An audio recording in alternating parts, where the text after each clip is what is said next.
According to equalitynow.org, FGM, or female genital mutilation, also known as female circumcision, occurs to over 100 to 140 million girls and women all over the world. Some of you may or may not know what exactly I'm talking about when I refer to female circumcision, and just by the name it already sounds awkward, I'm pretty sure, to most of you guys. So I'm here to tell you guys what exactly FGM is and why we should donate to these kind of organizations. With the money that we donate to organizations, we are able to directly provide money to funds that go to school and education, and also medical attention to those that are already affected with FGM. FGM is a traditional practice that occurs all over the world, and by knowing what exactly FGM is, we're not only educated by what exactly FGM is, but we are also able to try and put a stop to it. After research, I believe I am credible because I not only know a lot about FGM now, but I also know a lot of different things that we can do to help this.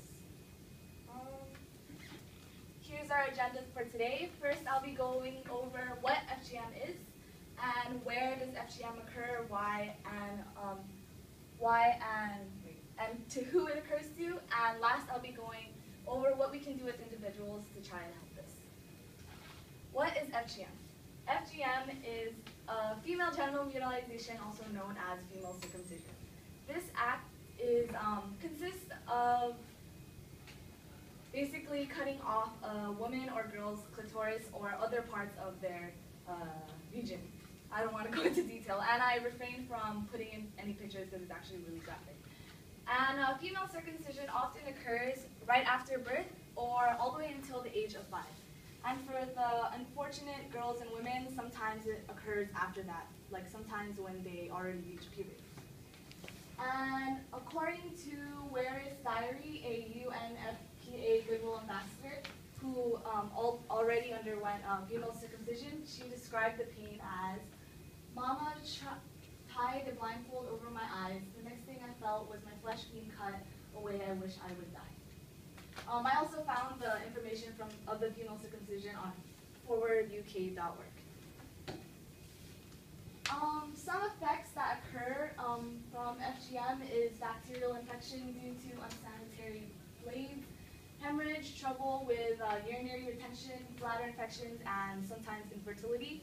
And in worst case scenarios, they can bleed out and eventually it'll cause death.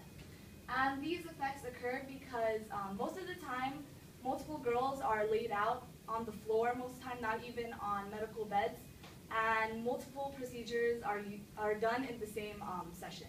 So sometimes even the same blade, or piece of glass or razor is used on multiple girls without fully sanitizing them.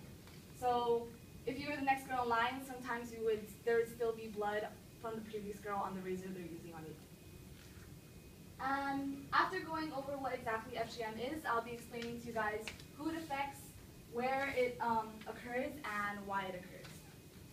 And according to Christian Nordquist on Medical News Today, it has already occurred to over 140 million girls and women all over the world. And it occurs in countries all over the world, such as Africa, Asia, and Europe, and sometimes North and South America. I brought to you guys here a map of Africa because it occurs most in African countries, and the red zones, if we can see it, are the countries that FGM occurs most in. And many people believe that female circumcision supports religious beliefs, cultural norms, and also social norms. So most women and mothers refer to FGM as a way to cleanse their daughters. So if they're not circumcised, they're seen as dirty and not wanted by other men. So they believe that FGM helps girls refrain from cheating on their partners. And if they're not circumcised, men believe that they are also unwanted. And it also stops girls from participating in sexual intercourse because it's extremely painful. And if they do participate in sexual intercourse, it basically reopens the wound and they have to sew it back together. And after that, it bleeds for days, just like right after the incident. Now that I've gone over who, why, and where it affects, I'm going to go over what we can do as individuals. First off, we can donate to organizations such as WHO International, Forward UK, and NFGM.